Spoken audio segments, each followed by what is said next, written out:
नमस्कार। लाउड नमस्ते। India TV पर आपका स्वागत है और व्यास जी ने पहले ही नमस्ते कर लिया। मैं फिर से उनसे कह रहा हूँ, व्यास जी नमस्ते। हमारे साथ जिन नमस्ते। सज्जन को आप देख रहे हैं, इनका चेहरा आप बहुत अच्छी तरह पहचानते हैं, श्री हरिशंकर व्यास।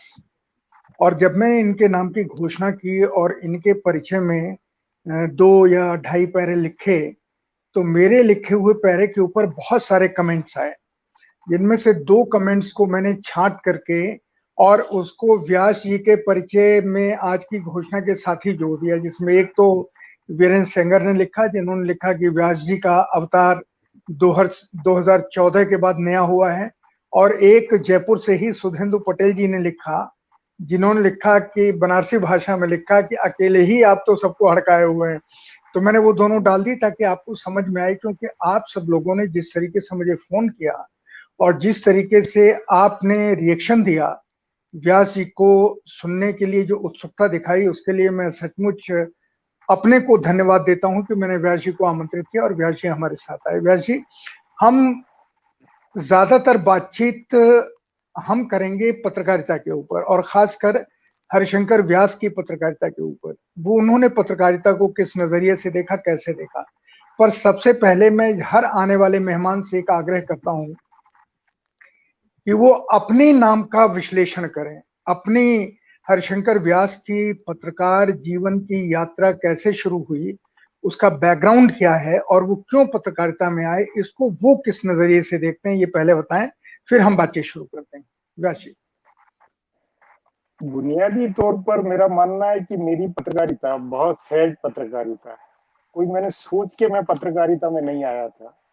मैं जी 1975 में जेएनयू के अंदर सीआरडी डिपार्टमेंट में मेरा एडमिशन हुआ, तो वहां के माहौल में और उस माहौल के साथ में जो उस समय की राजनीतिक स्थिति थी, उसने मुझे जी पढ़ने, लिखने और सोचने के लिए बहुत कुछ अवसर दिया, और उसी जी। अवसर के कारण शायद मैं पत्रकार बना।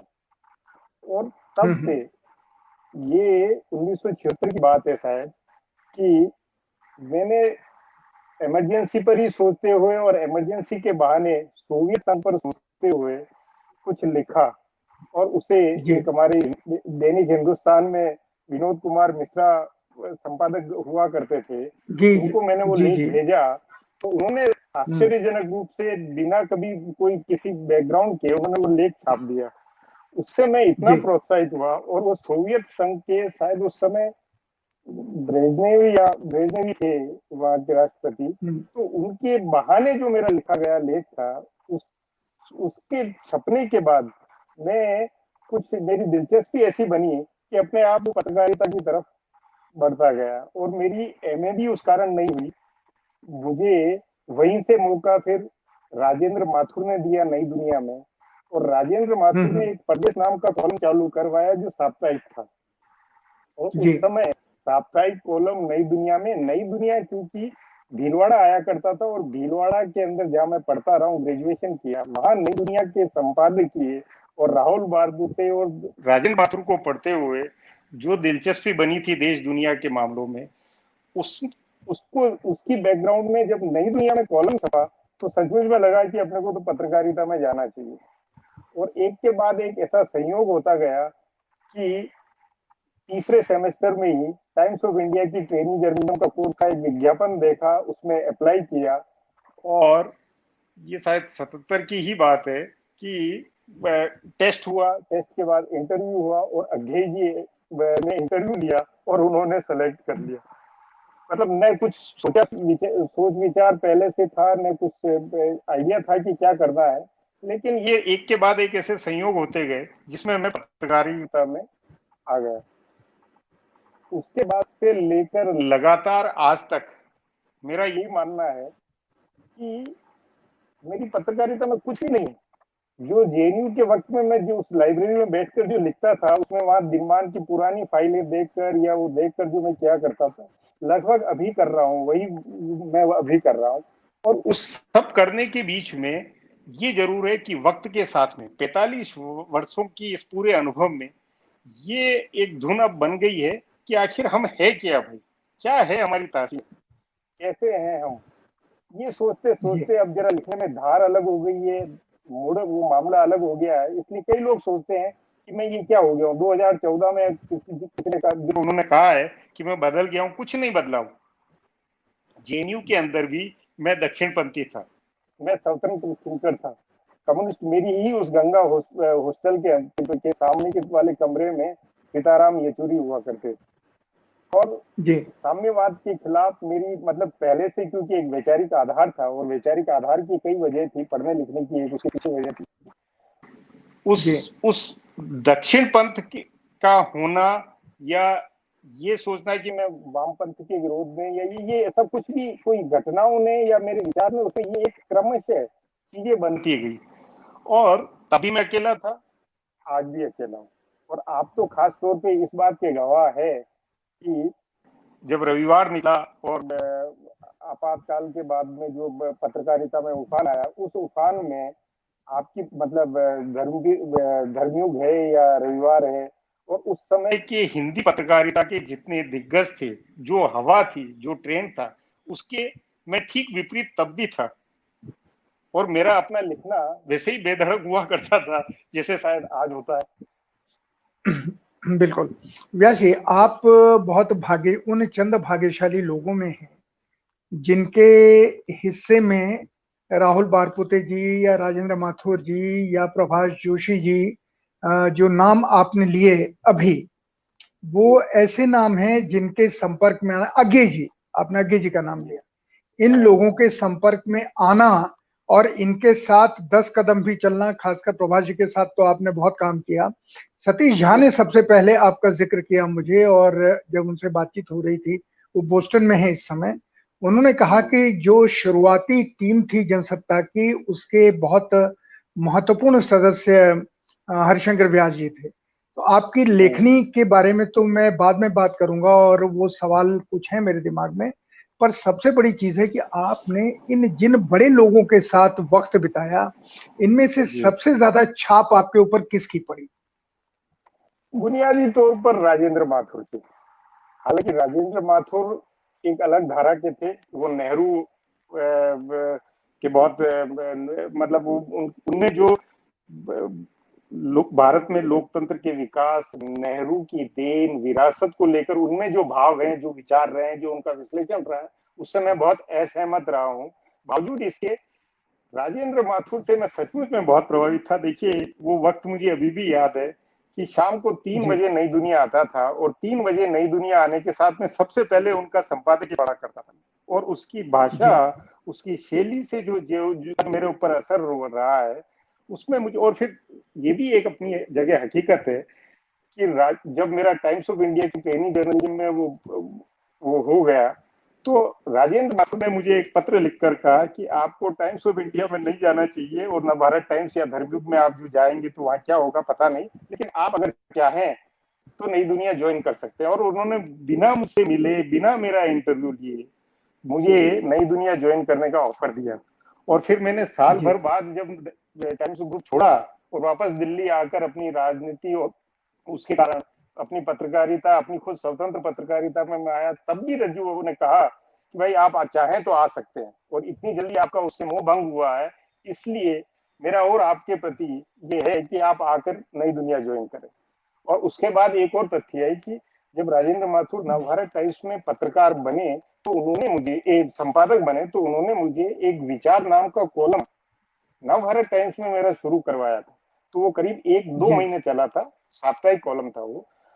और शायद ये भी एक अपनी जगह तथ्य है कि रज्जू बाबू और प्रभाष जी के जो संबंध थे, तो प्रभाष जी से मेरा कोई पूर्व परिचय नहीं था। सिंपल जैसे वो विज्ञापन निकला तो मैंने आवेदन किया, तो संभवतः प्रभाष जी ने भी रज्जू बाबू से बातचीत की होगी मेरे बारे में, तभी मुझे ये भी सबसे पहली नियुक्ति जनसत्ता में 15 मई को मेरी ही हुई थी। उसके बाद 1 मई को 1 जून को बनवारी जी और हमारे सतीश जी फाइनेंशियल उससे एक्सप्रेस से इधर आए थे। तो ये मेरे लिए इस सब के पीछे रज्जू बाबू का, राजेंद्र माथुर का कहीं न कहीं हाथ, और मेरे लिखने के अंदाज में भी मेरी जो मेवाड़ी और जो राजस्थानी या जो शब्द, वो जो जुमले हैं, शब्द है, से लेकर तमाम तरह की जो मेरी भाषा रही है, उसमें कहीं न कहीं मालवा का, नई दुनिया का असर अपनी जगह है रहा। और इस सबका व्यास जी, असर ये था। व्यास जी, हाँ, जी जी जी, पूरा पूरा और कीजिए, वाक्य और पूरा इस कीजिए। सब और इन सब, भले प्रभाष जी का हो, रजू बाबू का हो, अज्ञेय हो, इन सब का, और सब उनसे भी बड़ा मैं ये मतलब इनके साथ में रामनाथ गोयन का, इनके संगत में, जी या बीजी वर्गी जो समय वो एडिटर हुआ करते थे इंडियन एक्सप्रेस के, या दुआ साहब जी एक्सप्रेस सर्विस के एडिटर थे, इन सब का जी बुनियादी असर मेरे ऊपर ये है, आज भी है, कि इन्होंने जिस तरह की स्वतंत्रता आजादी दी थी, और विभिन्न विचारों का जो सम्मान था, वो संस्कार मेरे अंदर तब से लेकर आज तक है। उन्हीं की बदौलत नया इंडिया में आप देखेंगे, या ईटीवी के उस मेरे सेंट्रल प्रोग्राम हो, या किसी में भी हो, मैं सभी तमाम विचारों को समान भाव महत्व देता हूँ। कभी ये नहीं होता है, मतलब मैंने जनसत्ता के अंदर वामपंथी विचार के, और मतलब अपने आग्रह दुराग्रह वाले लोगों को की बहुत नियुक्तियां की है। कई पत्रकार आज ऐसे हैं जो मतलब मेरे से सहमत नहीं है, लेकिन मेरे कारण बने हम्म, हुए हैं। जी जी। तो ये एक व्यास जी, शुरुआती वो असर था। हाँ जी, जी मैं ये कह रहा हूँ कि हमने हमने जिन लोगों को भी बुलाया, वर्गीज साहब तो हमारे बीच में नहीं है, जी प्रभाषी भी नहीं है, लेकिन दुआ साहब को मैं काफी जानता था। लेकिन दुआ जी। साहब को मैंने पहली बार जाना जब जिस कार्यक्रम में आप आए हैं, इसमें वो 1 महीने पहले आए थे लगभग। हाँ और जिस हाँ तरीके से उन्होंने अपने सारे व्यक्तित्व को और अपनी सारी बातचीत को रखा, वो मेरे लिए एक नया आश्चर्य था कि इतना बड़ा हाँ संपादक और इतनी सहजता से समझाने के तरीके में, और हिंदी में समझा रहा है, बात कर रहा है, तो मैं बहुत अपने को सौभाग्यशाली मानता हूँ। वैसे यहाँ पर सवाल खड़ा होता है, मैं जानना चाहता हूँ जनसत्ता के शुरुआती दिनों में, क्योंकि हिंदुस्तान में लोग हरिशंकर व्यास को नई दुनिया वाला हरिशंकर व्यास नहीं जानते हैं, वो जनसत्ता वाला नहीं हरिशंकर व्यास जी जानते हैं। जी जो सामान्य हिंदी जगत है, वो उससे आपका परिचय जनसत्ता के जरिए हुआ। और जनसत्ता में आपने बहुत प्रयोग किए और बहुत खुल करके रिपोर्ट लिखी, जो आप बिल्कुल जी सही कह रहे हैं। और जनसत्ता एक अलग तरह का गुलदस्ता था, जिसमें वामपंथी भी थे और आपके जैसे लोग भी थे, और सभी लिखते थे, हिम्मत के साथ जी लिखते थे। जी आपने जी उसमें साप्ताहिक कॉलम शुरू किया, जिसने बहुतों की नींद हराम की। इस जी प्रोसेस जी। को या इस उपलब्धि को बताइए। नहीं, उसमें गपशप उपलब्धि नामी, नहीं। गपशप नाम था शायद उसका। हाँ, गपशप ही था, और वेद व्यास के नाम से मैं जी, लिखा करता था। लिखते वो थे, कॉलम हाँ। आज भी चल रहा है, अपने अलग रूप में, अपने गपशप के रूप में, बिल्कुल अब मेरे बिल्कुल नाम से है। बिल्कुल। लेकिन देखिए, गपशप के पीछे का विचार सिर्फ ये था कि भाई, दिल्ली की सत्ता के पीछे, सत्ता को प्रभावित करने वाले जितने वर्ग है, प्रभावी वर्ग है, उनके पीछे की राजनीति, उनके अंदर खाने का मामला क्या है, इसके ऊपर था।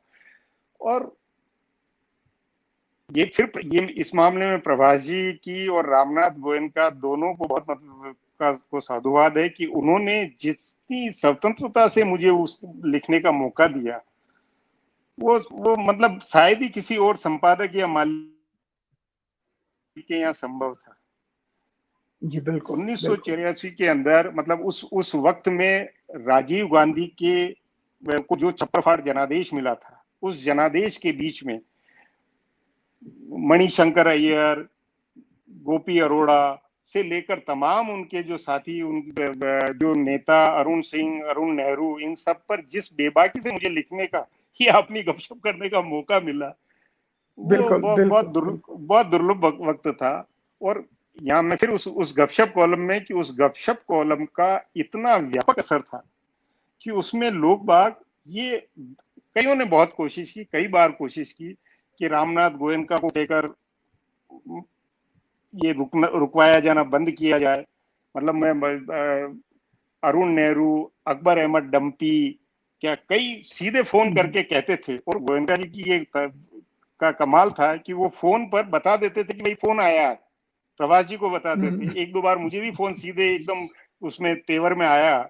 लेकिन जी रामनाथ जी के ही उसमें सिखाया कि भाई, कोई सबकी खबर ले, सबको खबर दे का अगर है हमारा उद्घोष, तो चलने दो, कोई फर्क नहीं पड़ता। और ये तो गपशप है। उस गपशप गपशप ने, और मैं अभी गपशप के पिछले 40-45 साल का पूरा वो लिखा हुआ देख रहा हूँ इन दिनों, क्योंकि मेरा ये मानना है कि 11 प्रधानमंत्रियों के राज को उस गपशप जी। ने कवर किया है। तो उन 11 प्रधानमंत्रियों के वक्त की अंदर खाने की जितनी बातें हैं बिल्कुल। उनको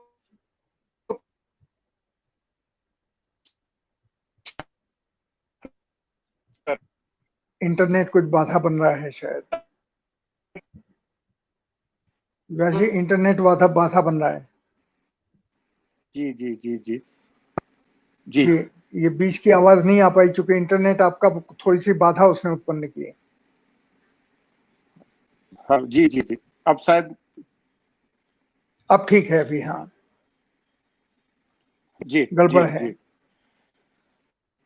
तो गपशप का प्रयोग अलग था, बेजोड़ था, उसके कई फायदे हुए पत्रकारिता को अपनी ओर, खास तौर पे हिंदी पत्रकारिता दिल्ली की और नॉर्थ ब्लॉक साउथ ब्लॉक या पीएमओ में नोटिस हुई। ये अपने आप में एक अलग ही उपलब्धि थी जो जनसत्ता की सामूहिक तौर पर थी।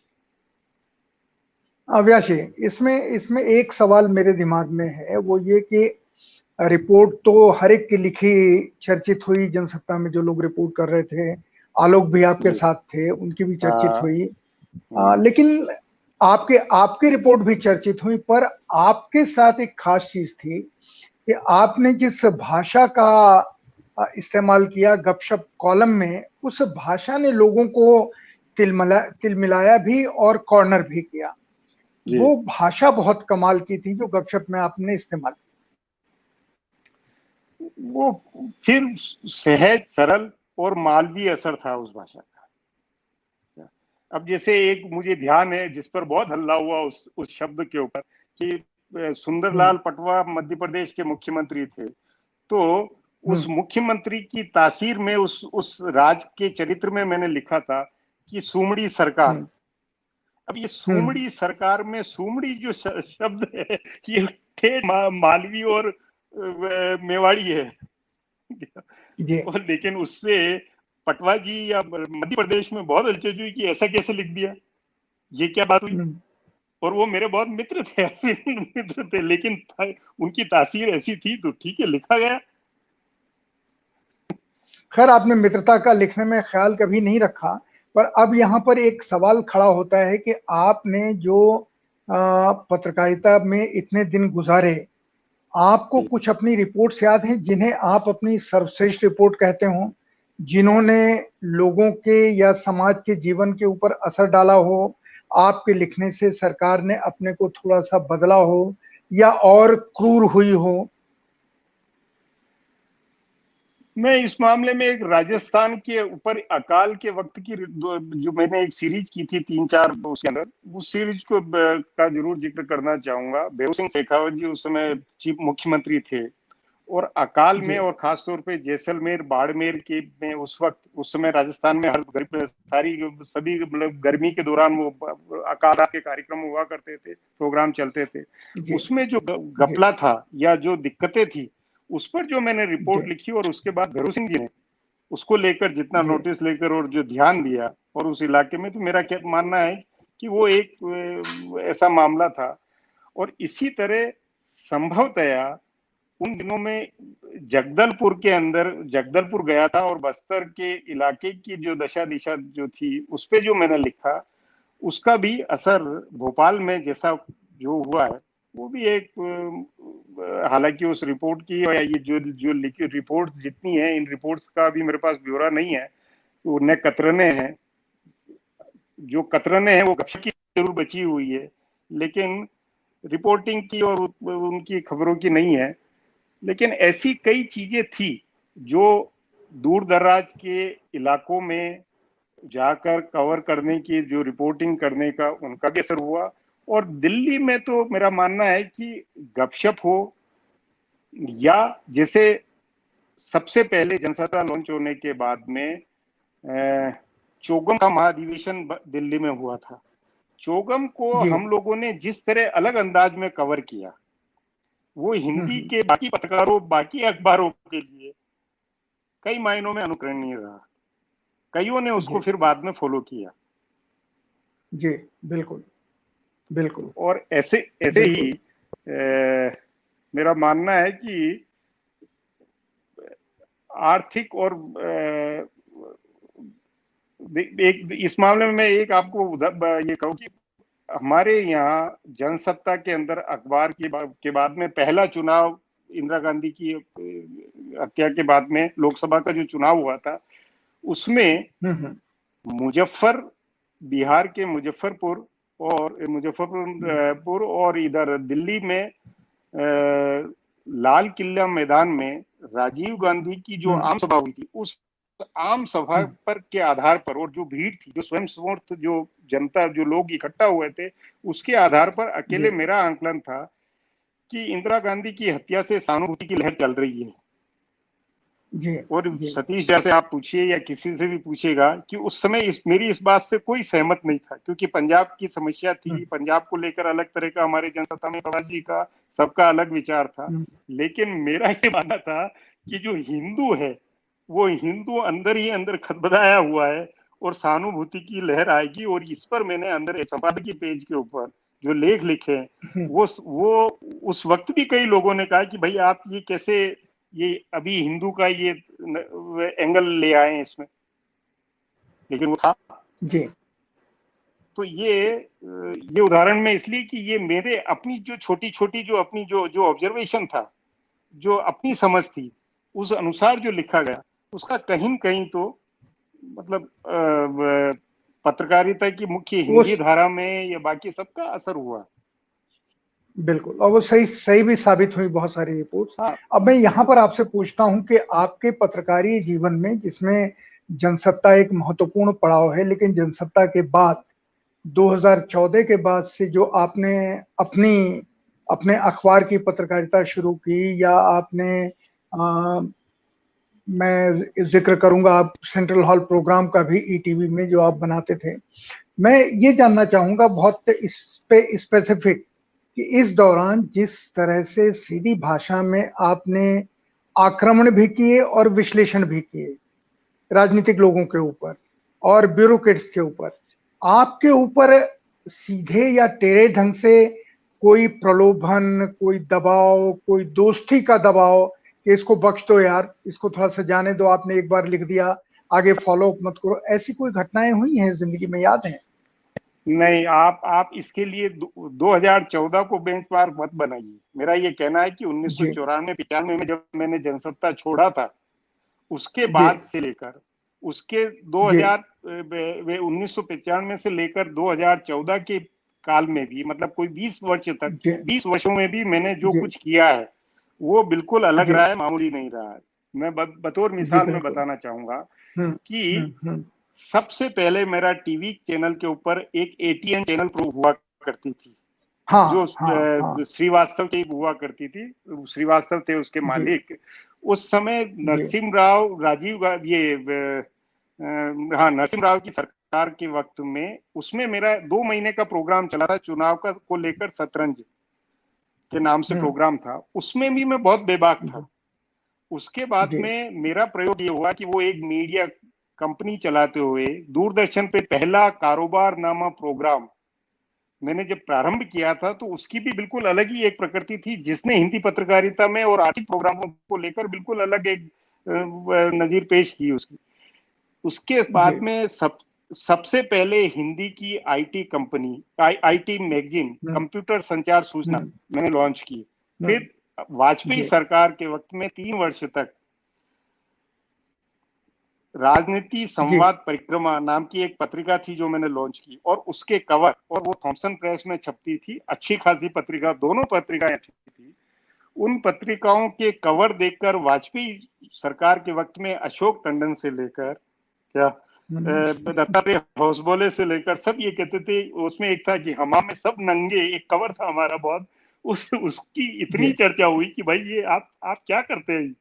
तो मैंने कहा कि देखिए, इस सरकार के चरित्र में जयललिता के वक्त को लेकर वो थी कि भाई कैसे सौदेबाजी हो रही, क्या हो रही है, वो कवर स्टोरी थी। तो तब भी मेरी तासीर वैसी ही थी, और वो उसका कारण ये नहीं था कि कुछ सोच समझ के, भाई जो है सो है।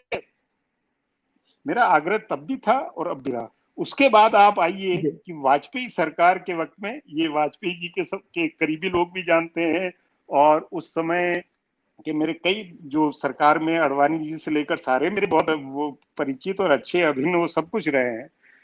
लेकिन जब लिखने का वक्त आता था, या पंजाब से केसरी के अंदर गपशप का जो कॉलम छपता था, तो उससे उससे बहुत लोग, मतलब सभी बेचैन होते थे कि ये क्या हो गया आज।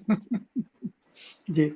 लेकिन वही रवैया था जो राजीव गांधी के वक्त में था, उनकी 5 साल की सरकार के वक्त में था, या चंद्रशेखर जी या वीपी सिंह के वक्त में था। आप गवाह है इस बात के कि वीपी सिंह को लेकर मैंने कितना पॉजिटिव, जो कथित पॉजिटिव उस वक्त लिखा जब वो विपक्ष में थे, जब वो सरकार को हटाने में लगे हुए थे।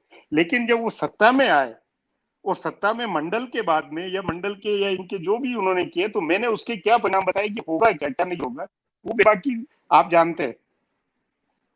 इसी तरह मेरा ये कहना है कि 2014 को आप एक वो बिंदु मानते हुए कि मैं उसके बाद मैं जानना सिर्फ ये चाह रहा था, जिसमें आपने नई जानकारियां दे दी। मैं जानना फिर, जब वो सवाल मेरा अपनी जगह है कि आपके लिखने के ऊपर प्रलोभन या दबाव या धमकियां, या आपको उस विषय से अलग करने की कोई कोशिश आपके जीवन में बाहरी ताकतों के द्वारा हुई या नहीं हुई? वो सत्ता हो सकता है, वो लोग हो सकते हैं। नहीं, कतई नहीं हुई। इसलिए नहीं हुई कि देखिए, नरेंद्र मोदी को ने सबसे पहला मुझे इंटरव्यू दिया, और नरेंद्र मोदी ने 2009 में भी दिया, 2014 में भी दिया, और अमित शाह सबसे पहले अगर दिल्ली के किसी जमावड़े में आए तो मेरे सेंट्रल हॉल प्रोग्राम में आए। लेकिन वो इसलिए, वो मुझे उस वक्त से जानते रहे, मोदी जी मुझे उस वक्त से जानते हैं जब यहाँ संगठन सह सचिव हुआ करते थे, तो वो मुझे ये सब मुझे जानते हैं कि मैं क्या हूं और कैसा हूं। इसलिए मैं ये 2001 से लेकर 2014 से लिखता रहा हूं कि भारत की राजनीति, दुनिया की राजनीति बदल रही है, और बदलने के फला कारण है। उसमें इस्लामी उग्रवाद का जो फैक्टर है, वो मैं लगातार उस पर विश्लेषण करता रहा हूं उस बात का, और उससे क्या होगा, भारत में क्या हो रहा है। और कांग्रेस की मेरे तमाम परिचित, मतलब देखिए मैं आपको ये हकीकत बताता हूं कि 2004 के वाजपेयी जी के चुनाव के वक्त में, वाजपेयी जी की सरकार के चुनाव के वक्त में अकेला मैं पत्रकार था जो जिसने भास्कर के कॉलम में, उस समय चुनाव के दौरान में यशवंत व्यास और सुधीर अग्रवाल ने मेरा भास्कर में कॉलम चालू करवाया था चुनाव को लेकर। तो मेरा ऑब्जर्वेशन था, मेरा मानना था, मेरा निष्कर्ष था कि वाजपेयी सरकार हार रही है। और ये इतनी हैरानी वाली बात थी कि मैं जब लिखी तो मीडिया प्रभारी अंबिका सोनी हुआ करती थी। अंबिका सोनी ने मुझे बुला के कहा कि आप कैसे कह रहे हैं कि ये संभव है कि कांग्रेस जीत सकती है। और उसके ऊपर कांग्रेस अध्यक्षा उनसे उन्होंने बात की, और सब शांत कि ये है क्या। लेकिन वही हुआ, तो वो हुआ तो जो नजर आ रहा है, जो हकीकत है, कोई वाजपेयी जी को हराना, या वाजपेयी जी, और उस समय भी मैं बिल्कुल बताता हूँ कि वाजपेयी जी के मीडिया एडवाइजर जितने थे वो सब जानते थे मुझे, रोजाना हर बार मुझे पढ़ते थे, उन्हें पता था कि मैं क्या लिख रहा हूँ, तो इसलिए वो बहुत गंभीरता से उसे पढ़ा करते थे कि अगर ये लिख रहे हैं तो कुछ मतलब है। वही स्थिति मेरा मानना है कि 2014 के पहले, क्योंकि मैं कांग्रेस की क्या होने वाला है और राजनीति कैसे करवट बदल रही है, नरेंद्र मोदी का ग्राफ कैसे बढ़ रहा है, आप उसे रोक नहीं सकते हैं, ये सब मैं लिखता रहा हूं। और वहां के नरेंद्र मोदी, अमित शाह को लेकर कांग्रेस ने जितने प्रपंच, जितना जो कुछ ताना बाना बुना, उसके कितने नुकसान है, उस पर जिस बेबाकी से लिखा, तो ये लोग भी तो इनके सत्ता आने के बाद ये भी जानते थे कि वो किसी से प्रभावित नहीं है, और उनको प्रभावित करने या उनको कहने सुनने की जरूरत नहीं है, वो जैसा है वैसा लिखेंगे। इसलिए मेरे ऊपर न दबाव बना, और न किसी ने चाहा कि मैं उस अकॉर्डिंगली लिखूं।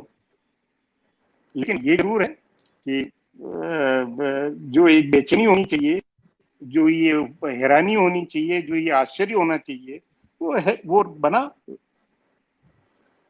और उसमें क्या विश्लेषण जी जी जी जी आप भाजपा के मित्रों वाला ये सेंटेंस पूरा कीजिए।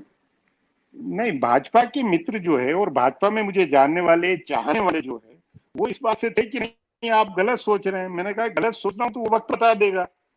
मेरा सबसे मुखर और दो टूक मेरा वो जो मैंने उस पे वो स्टैंड लिया वो नोटबंदी को लेकर लिया। नोटबंदी के अगले दिन से मैंने लिखना शुरू कर दिया था और किस्तों में लिखा, लगातार कई सप्ताह लिखा कि ये बर्बादी की शुरुआत है और वो हुआ प्रमाणित तो है। आप क्या कर सकते हैं? मतलब इस हकीकत को कौन नकारेगा? और हकीकत को नकारते हुए ये कैसे हो सकता है कि भाई अगर चाइना को लेकर आप दुविधा में हैं या आर्थिकी प्रबंधन को लेकर ऐसे वो है अनिश्चितता में है या जीएसटी को लेकर गड़बड़ हुई है या महामारी को लेकर है, तो मैं जो लिख रहा हूं तो बुनियादी तौर पर वो उनके लिए समझने का एक तरीका, मतलब आज की तारीख में अगर सरकार के परिप्रेक्ष्य में सोचा जाए तो सरकार के लिए मेरा लिखना, हालांकि गलतफहमी मुझे नहीं होनी चाहिए कि लिखने से कुछ होता है, जो है अपना काम है, काम किया और नेकी करो, उससे ज्यादा कुछ अपने को सोचना नहीं चाहिए और यही मैं सोचता रहा हूं। लेकिन बुनियादी तौर पर आप देखिए कि मैंने 2014 के बाद से अब तक लिखा है, अब तक जो भी लिखा है, भले वो अरुण जेटली पर लिखा हो, भले प्रधानमंत्री की रीति नीति पे लिखा हो, भले अमित शाह पर लिखा हो, उसमें गलत क्या है, उसमें दुर्भावना क्या है, इसलिए मैंने कभी चिंता ही नहीं की। मैंने कहा कि अगर कुछ होता भी है तो होता है। यही यही बेबाकी चाहिए, बेखौफी चाहिए। पर व्यास जी ये बताइए कि आप उन वाहिद पत्रकारों में हैं जिन पत्रकारों ने जो देखा वो लिखा। और आप, मैं फिर जनसत्ता से ही शुरू करता हूं। जनसत्ता में जब आप पहुंचे तब से लेके अब तक जब आप और हम बात कर रहे हैं, आपने पत्रकारिता के कई चेहरे बदलते हुए देखे हैं। इन चेहरों के बदलने का और पत्रकारों के बदलने का, क्योंकि मैं जानता हूं कि आपके बहुत सारे दोस्त जो आपकी तरह लिखते थे वो इस समय बिल्कुल दूसरी तरह, वो खामोश हो गए हैं या निराश हो गए हैं या कुछ और करने लगे हैं। तो मैं आपसे जानना चाह रहा हूं, पत्रकारीय जीवन के ये जो बदलते हुए आयाम हैं, इनको हरिशंकर व्यास कैसे देखते हैं? नहीं, मैं इसको पत्रकारी आयाम में आप आजकल नहीं सोचता हूं। मैं ये पूरी हिंदू कौम की या नस्ल की समस्या मानने लगा हूं कि हम क्या हैं। देखिए ये क्या हिंदू का चरित्र है। देखिए कल की बात है जो मुझे बहुत खेद हुआ कि राज्यसभा के अंदर हरिवंश उपसभापति, जो कि आपके भी परिचित है, मेरे भी परिचित है, मैं धर्मयुग के समय से उन्हें देखता हूं, समाजवादी उनकी तासीर मानता हूं, उन्होंने जिस तरह कृषि के 2 बिल पास किए हैं, विपक्ष की एक सामान्य बात, लोकतंत्र की एक सामान्य मर्यादा कि भाई विपक्ष कह रहा है कि डिवीजन हो तो डिवीजन करवा कर बिल पास करवाया जाना चाहिए। चलिए मैंने उस पर भी मैंने सोचा, लेकिन कल मैंने फिर एक वीडियो देखा जिसके अंदर ये लगा, जिसमें वेल के इर्द गिर्द पूरी वो जो सुरक्षा कर्मियों की जो घेरेबंदी थी, उस घेरेबंदी को बनाकर जिससे बिल पास हुआ, तो मैं दिमाग में मेरे यही ख्याल आया कि हरिवंश ने इस भीड़ को देखकर, सुरक्षा कर्मियों की इस संख्या को देखकर कैसे उनकी आत्मा ने ये किया कि भाई ये इस तरह बिल पास करवा दिया जाए। उनको बैठना ही नहीं चाहिए था। तो अगर वो नहीं बैठे हैं तो बुनियादी तौर पर क्या है कि नरेंद्र मोदी के आगे, या ये कांग्रेस के वक्त में भी था, ये हमारी सत्ता, हम 1000 साल की गुलामी से इतने डरे हुए, इतने खौफ में। जी सर, दोहराना पड़ेगा आपको। हाँ, वो नहीं, वही मेरा कहना है कि ये समस्या हिंदू नस्ल को लेकर है। हम हिंदुओं में कुछ ऐसी बात है, 1000 साल की गुलामी के चलते ऐसा कुछ है कि सत्ता के आगे, सत्ता के लिए, सत्ता में सब कुछ अपने आप को समर्पित कर देते हैं। सत्ता के इर्द गिर्द हम सोच ही नहीं पाते। भाई आप जो पिछले, मैं पंडित नेहरू के समय से लेकर आज तक के 73 साल के सत्ता अनुभव में 11 प्रधानमंत्रियों के वक्त के दौरान लोगों के व्यवहार को देखते हुए ये मानने लगा हूं कि कुछ खोट है हमारे बीच में, हमारे डीएनए में कोई गड़बड़ी है कि हम स्वतंत्र तौर पर खड़े रहकर स्वतंत्र विचार के साथ उड़ने में समर्थ नहीं है।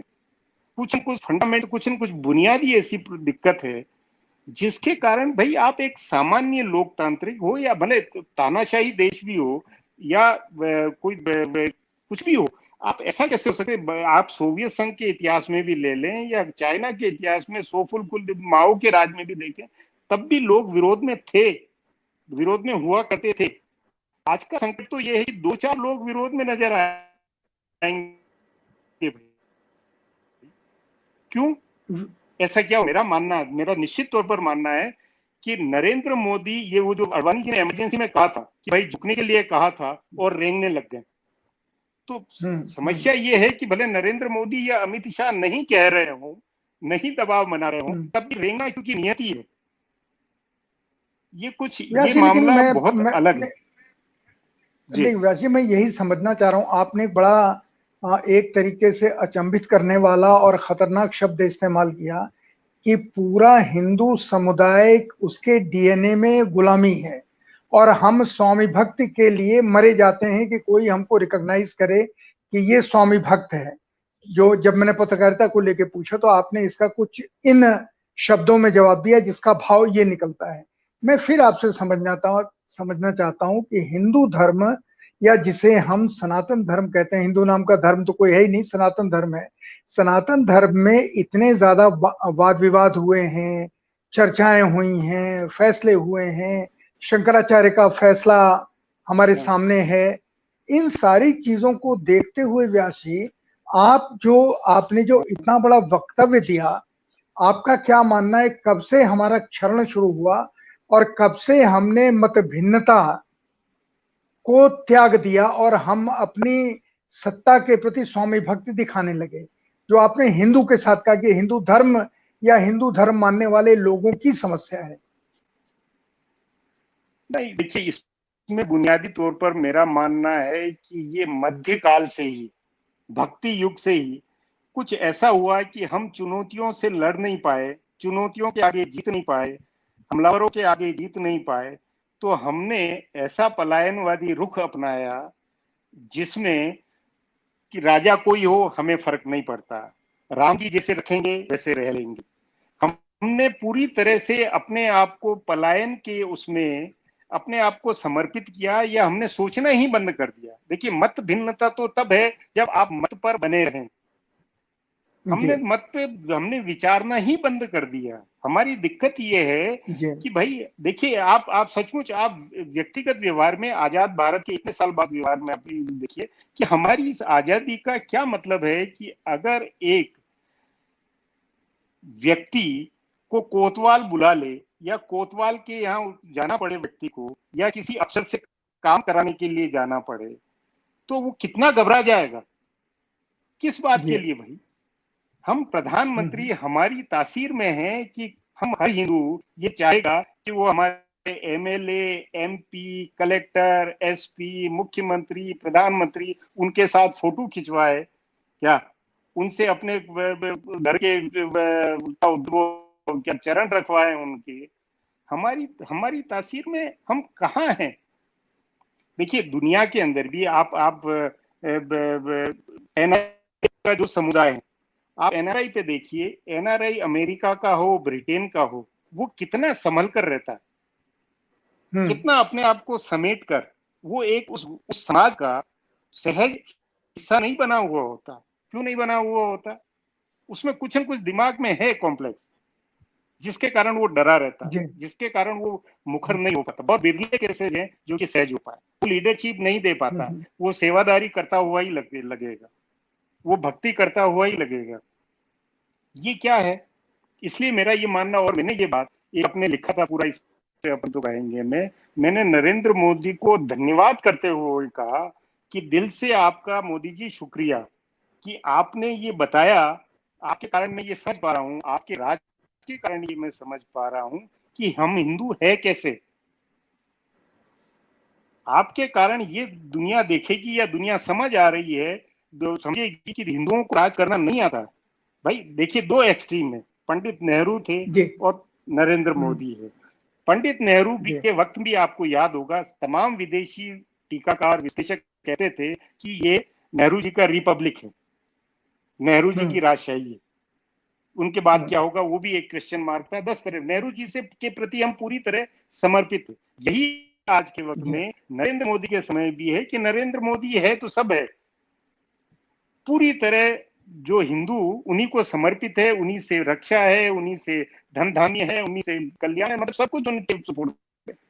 तो राजा की ये भक्ति, सत्ता का के प्रति ये समर्पण, ये फंडामेंटल पत्रकार को लेकर नहीं है, ये उद्योगपति की समस्या है। भारत सरकार के आज कैबिनेट में, भारत सरकार के आज सचिवों में, भारत सरकार की आईएएस बिरादरी आज की हो या पंडित नेहरू के वक्त की आईसीएस बिरादरी हो, वो अंग्रेजों के लिए भी वैसे ही समर्पित थी जैसे स्वदेशी राजाओं के प्रति समर्पित है। इसलिए ये पत्रकारिता का संकट नहीं है, ये पूरी तरह से इस विचारने का, इस विचार मंथन का है कि भाई हम है क्या। और इससे हम कुछ बन नहीं पाएंगे भाई। एक राजा के प्रति या एक, ये तो हमारा इतिहास का अनुभव है कि एक राजा अनंगपाल का हाथी बिगड़ा तो हिंदू हार गए। जी बिल्कुल। तो अगर ये जब तथ्य है, ये अनुभव है, तो आखिर हमारा ये क्या है व्यवस्था, क्या सिस्टम है, क्या मूल्य है, अब कैसे मैं यहाँ एक बढ़ रहे हैं। मैं समझना ये चाहता हूं कि आप लगातार इस चीज के ऊपर इंगित कर रहे हैं, लिख रहे हैं, लेकिन ऐसा क्यों हो रहा है कि वो आपका लिखना जितना कम्युनिकेट होना चाहिए वो कम्युनिकेट नहीं हो रहा है, और पूरी पत्रकारिता इस समय टेलीविजन के पीछे चल रही है।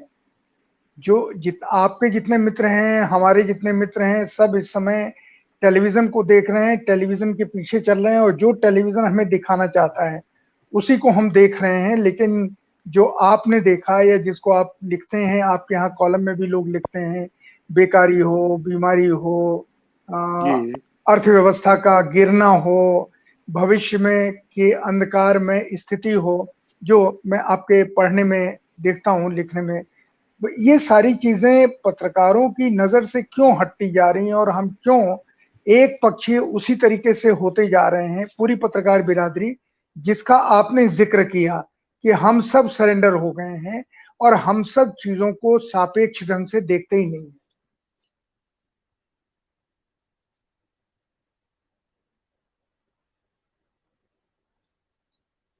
इंटरनेट ने फिर कुछ गड़बड़ किया। हाँ नहीं, नेट प्रॉब्लम थी कुछ। जी नहीं, देखिए मेरा ये मानना इस मामले में भी बिल्कुल अलग तरह से मैं सोचता हूँ कि भारत श्रुति परंपरा वाला देश है। क्या हम लोग बांचने में, पुस्तक प्रकाशन का पहले भी, जहां तक मेरा अनुभव है, पहले भी 1000 कॉपियां छपा करती थी, या अंग्रेजी या हिंदी जो भी हो, मतलब ईश्वरी मालिक है उसमें। लेकिन श्रुति परंपरा में हम प्रवचन, सत्संग, जो नैरेटिव, जो कलाकारी, उससे बंधे रहे हुए लोग हैं। हमारे यहाँ पठन पाठन और विचारना, समझना, ये बहुत भारी काम रहा है, दुष्कर काम रहा है, इसलिए हमारे बस में नहीं है। देखिए अमेरिका में, ब्रिटेन में जो चुनावी बहस, जो चुनावी भाषण, जो चुनावी डिबेट होती है, और हमारे यहाँ जो होता रहा है, उसमें बुनियादी फर्क है। बिल्कुल। आज बीबीसी आप देखिएगा, फ्रांस का वाला टीवी देखिएगा, जर्मनी का DW देखिएगा, कुछ देखिए, उनका और हमारा फर्क ये है कि हम प्रवचन, भजन, मतलब प्रायोजन, एक उद्देश्य विशेष से, एक विषय विशेष के ऊपर बोलना है, लोगों को संबोधित करना है। आप खुला डिस्कशन, आप विचार, सोच विचार, मंत्रणा, मत भिन्नता, मतलब जो सचमुच में कभी रही होगी हमारी परंपरा कि शंकराचार्य और मंडन मिश्र अगर शास्त्रार्थ कर रहे हैं, क्या वो एक दुर्लभ क्षण रहा होगा हिंदुओं के इतिहास में। लेकिन आजादी के बाद से देखिए, सेकुलर इंडिया के जो नारेबाज लोग थे, वो भी एक सा ही विमर्श करवाते थे, उसमें कोई हिंदू विचार, देखिए कांग्रेस ने या आइडिया ऑफ नेहरू के में दूसरे मत के लोग बाहर थे, या उनको जानबूझ के, मतलब देखिए कुछ भी हो, डॉक्टर राम मनोहर लोहिया या सावरकर, ये विचार था, उस विचार को कितनी जगह उसमें मिली थी। ये कांग्रेसवाद के लिए जगह नहीं थी तब।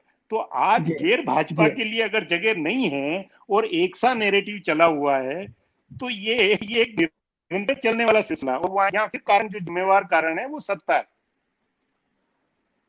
जो जो गद्दी पर बैठा हुआ है, जो तख्ती पर बैठा हुआ है, जो तख्त पर बैठा हुआ है, वो अपना विमर्श बनाएगा, वो हम लोगों को एक तरफ हाकेगा।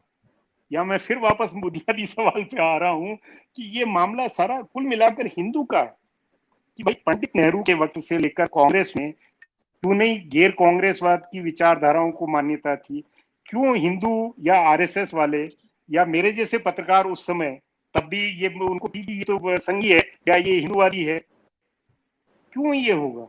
और आज अगर नरेंद्र मोदी और संघ की सरकार या ये जो हिंदूशाही कथित है, इसके बीच में दूसरे विचार क्यों नहीं होने चाहिए? क्या जरूरत है भाई? अगर देखिए कुल मिलाकर कुछ भी सोचे, एक इतना बड़ा समाज, इतनी बड़ी आबादी, 100 करोड़ जो हिंदू, उनके बीच में दो तीन विचार, दो तीन धाराएं अलग अलग नहीं होगी तो बनेगा क्या? इसलिए संतोष जी, जो आज का मुकाम है, जो पहले का मुकाम था, और मेरा तो मानना है कि 75 साल के मुकाम में हमने सोचना ये चाहिए कि भाई आखिर हम चाहते क्या है, हम बनना क्या चाहते हैं।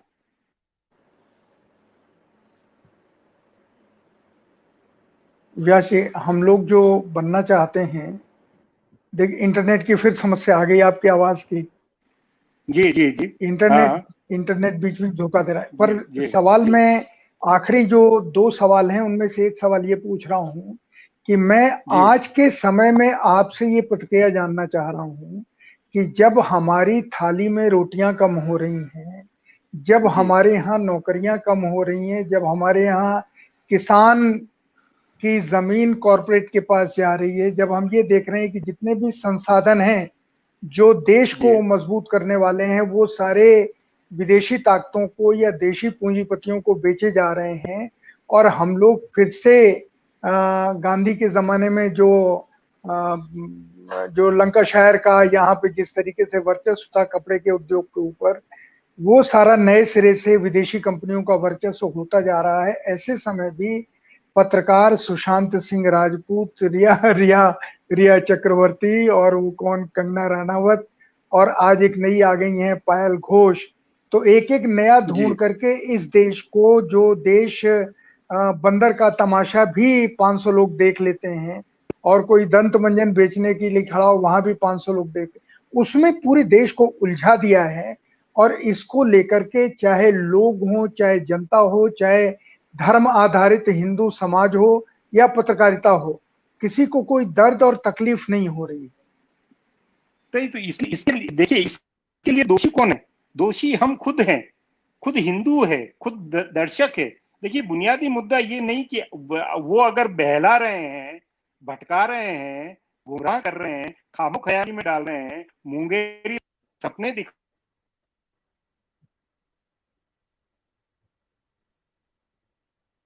इतनी महत्वपूर्ण बात हो रही है, इंटरनेट आपका गड़बड़ कर रहा है मित्र। हेलो, महत्वपूर्ण इंटरनेट।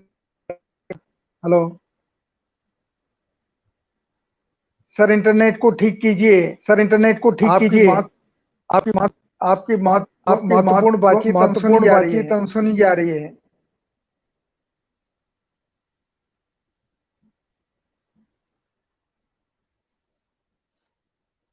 यही दिक्कत होती है इंटरनेट की, और हमारे जीवन में इंटरनेट इतना रच बस गया है, मैं बार बार कहता हूँ कि हम कुछ कर ही नहीं पाते इतनी।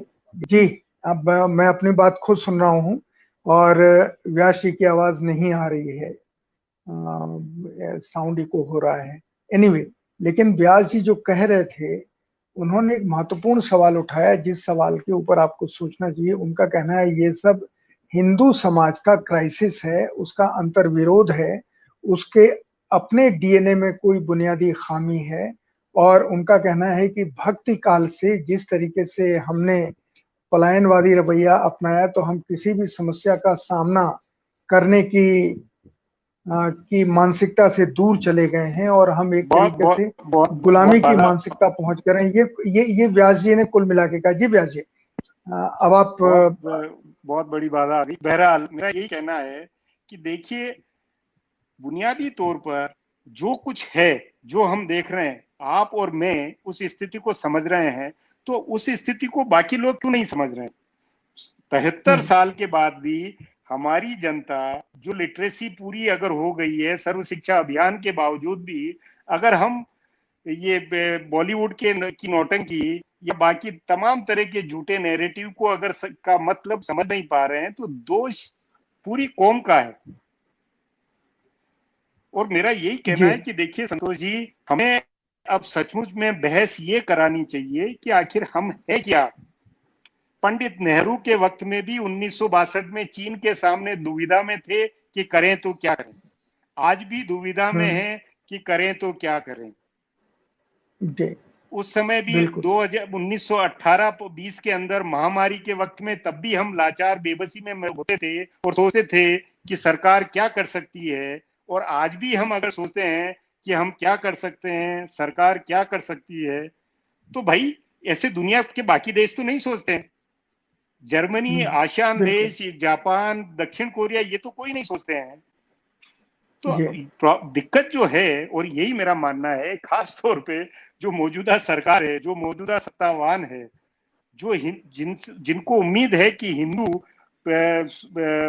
दुनिया के गौरवशाली और सोने की चिड़िया बनेंगे, उन लोगों को विचार करना चाहिए कि वो इस तरह के नैरेटिव, इस तरह के प्रपंच, इस तरह के छलावे में कौम को, धर्म को और लोगों को कहां पहुंचा देंगे। इसलिए मेरा लिखना यही है कि भाई लिखना चाहिए, और लिख के आपका भी कर्तव्य कि ये छोटी छोटी इन बातों का कोई मतलब नहीं है। असली इशू ये है कि नरेंद्र मोदी के 6 वर्ष के अनुभव में या पिछले 73 सालों के 12 जितने प्रधानमंत्री हो उनके अनुभव में, हम आज भी चीन के सामने दुविधा में हैं। हम आज भी चीन की आर्थिक गुलामी में, या फेसबुक, गूगल जैसी तमाम मल्टीनेशनल, नई नई मल्टीनेशनल, नहीं बल्कि उनके आगे गुलामी की स्थिति में जा रहे हैं, या क्रोनी पूंजीवाद आगे बढ़ रहा है। तो बुनियादी तौर पर तो ये हम लोगों की कमी है। बिल्कुल और इसलिए पत्रकारों को दोष मत दीजिए। पत्रकार तो जैसे बाकी सबका व्यवहार है वैसे करेंगे। वो जैसे जैसे जनता मानती है कि जैसे राम जी रखते हैं वैसे रह लेंगे, वैसे पत्रकार भी उसी अंदाज में रह रहे हैं। व्यास जी, अब आखिरी सवाल ये है कि आप आने वाले 3 साल, 2 साल, 6 महीने, 4 साल, जो भी आप समय तय करें, लेकिन साल भर तो जी कम से कम मान ही लें, आप जी किस तरह की राजनीतिक चुनौतियां और पत्रकारीय चुनौतियों को देखते हैं भविष्य में? देखिए, पत्रकारिता का कोई भविष्य नहीं है। ये अगले, हम्म ये भी आप तय मानिए कि ये हिंदूशाही या ये जो व्यवस्था है, ये जो सरकार है, ये चलेगी। हम्म इस वक्त जैसा माहौल है, देखिए सरकार, आज जो ये कहा जाता है कि सरकार क्या कर सकती है या हम क्या करें या क्या आर्थिक बर्बादी, उन सब का निराकरण ये है कि भाई हम लोगों ने ये मान लिया है कि इससे बेहतर कुछ हो ही नहीं सकता जो अभी वर्तमान में है। मतलब इसमें जी हमारा मानने का मतलब बहुसंख्यक हिंदुओं ने, जी बहुसंख्यक हिंदू जब तक अपने आप में विचार मना नहीं बनेगा, तब तक देश का कुछ नहीं हो सकता। और विचार मना बनने के लिए वो तभी संभव है जब कुछ ऐसी अप्रत्याशित घटनाएं हों। और राजनीति का ये मेरा एक अनुभव है, 45 साल का अनुभव है, कि जब घटनाएं घटती है तो उस पर भले चाहे कितना ही प्रतापी और चक्रवर्ती राजा हो, वो उस पर काबू नहीं कर सकता है। अच्छे अच्छे जनादेश, राजीव गांधी को बहुत बड़ा जनादेश मिला हुआ था, वो जनादेश तुरंत ढह जाते हैं। लेकिन क्योंकि समस्याएं ऐसी है और हालात ऐसे हैं और विपक्ष की स्थिति ऐसी है, और मीडिया से लेकर तमाम बाकी जितने अंग समाज के जो भी है जिस दशा में है, उसमें मुझे नहीं लगता है कि 2024 तक कुछ संभावना है। ये वक्त भी ऐसे ही कट जाएगा। इनके पास बहाने, भटकाने की के तौर तरीके बहुत है। लोग भटके रहेंगे। लेकिन कुछ घटनाएं हैं, जैसे अब चीन के साथ के संबंधों में कुछ नहीं हो सकता। आप उसका सामना कैसे करेंगे? आप आर्थिकी में जी नोटबंदी के बाद से जो पेंदा पहुंच रहा है और जो आगे दुर्दशा होगी, बिल्कुल और मेरा ये मानना है कि ये महामारी भारत में 2023-24 तक जान माल को लील लेगी, बहुत भारी नुकसान होना है, और ये इनके बस में अगले वर्ष तक या 2 वर्ष के अंदर कोई काबू में आने वाली स्थितियां नहीं है। उन सब के बीच में घटनाओं का जो क्रम बनता है उसका ही कुछ अंत परिणाम अलग हो तो बात अलग है, अन्यथा मनोवैज्ञानिक तौर पर बहुसंख्यक जनमानस मौजूदा वक्त से ही संतुष्ट है, उसी में अपना भविष्य देखता है। इसलिए मुझे कोई वो उम्मीद नहीं लगती है। तो मैं इस प्रोग्राम को समाप्त करने से पहले व्यास जी को, हरिशंकर व्यास जी को इसलिए धन्यवाद देता हूं कि उन्होंने अभी जो पत्रकार या आम जनता के लोग इस प्रोग्राम को बड़ी संख्या में सुन रहे हैं और जो अपने कमेंट्स दे रहे हैं, उन्हें ये समझ में आया होगा कि हरिशंकर व्यास क्यों हरिशंकर व्यास। और वो न अटल जी के समय बदले, न इंदिरा गांधी के समय बदले, न राजीव गांधी के समय बदले। राजीव गांधी से मैं जोड़ता हूं, और आज तो बदले ही नहीं। हमारे एक मित्र ने जो कमेंट लिखा, हमारे मित्र ने जो कमेंट लिखा जिसको मैंने इनकी पब्लिसिटी में इस्तेमाल किया कि 2014 के बाद व्यास जी बिल्कुल बदल गए और वो दक्षिण पंथ से जुड़े हुए हैं, उसे छुपाते नहीं है, तो वो किसी चीज को नहीं छुपाते। आज के इस प्रोग्राम से आपको पता लगा होगा कि व्यास जी किसी भी चीज को छुपाते नहीं है और बात को जलेबी की तरह सामने नहीं रखते हैं। व्यास जी, आपके जैसे पत्रकार हों, लिखते रहें, और आपने जो कहा कि ये विषय कि हम आखिर हैं क्या और चाहते क्या हैं, इसके ऊपर बातचीत होनी चाहिए, ये पत्रकारों के बीच में भी और सोचे समझे लोगों के बीच में भी होनी चाहिए। आज शाम को हमारे यहाँ एक सज्जन आ रहे हैं जो जेएनयू में हेड ऑफ डिपार्टमेंट थे और बड़े स्वामी हैं इस समय देश के। उनसे मैं आपका ये सवाल पूछूंगा कि ये हिंदू धर्म के लोग इतने भीरू कैसे हो गए हैं? ये कैसा धर्म है जो सोचने की स्वतंत्र शक्ति छीन लेता है, विचार विमर्श की स्वतंत्र शक्ति छीन लेता है? जहां पर हमारे यहाँ शंकराचार्य और भारती और मंडन मिश्र जैसी परंपराएं जीवित हों जिसको हम सुन रहे हैं, और हमारे आपस में ही विमर्श या विचार या बातचीत खत्म हो गई है। ये कैसा धर्म है? इसमें कहां पर घुन लगा बीच में? आपका नाम लेके मैं उनसे पूछूंगा कि उनका ये मानना है जी बिल्कुल कि भक्त युग से हमने पलायनवाद स्वीकार कर लिया। आप सबको बहुत बहुत धन्यवाद, और व्यास जी आपको बहुत बहुत धन्यवाद। और मैं आखिर में आपको यही याद दिलाता हूँ, आपने कहा कि 40 मिनट 45 मिनट क्या बात करेंगे, कम पड़ गई है, समय कम पड़ गया है, इसके लिए हम दोबारा आपको तकलीफ देंगे। नहीं, बुनियादी तौर पर आपको भी लगा हुआ है कि बात को कहां ले गए और क्या है ये बात, क्या मतलब है। लेकिन ठीक है, ये भी एक दिशा होनी चाहिए, कभी ये भी अनुभव होना चाहिए। आपको बहुत बहुत धन्यवाद, और आप सबसे प्रोग्राम समाप्त करने की इजाजत चाहते हैं। नमस्कार। धन्यवाद।